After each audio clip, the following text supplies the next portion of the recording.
Hey guys, what's up? Check out this new model. Today I'm gonna show you origami envelope. So let's get started.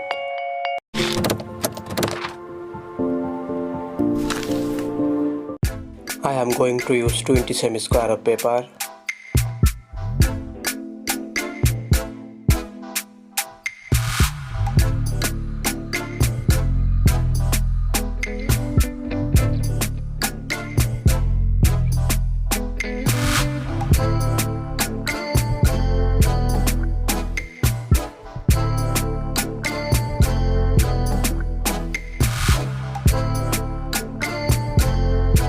Hit the subscribe button, click the notification bell is a big part of the conversation.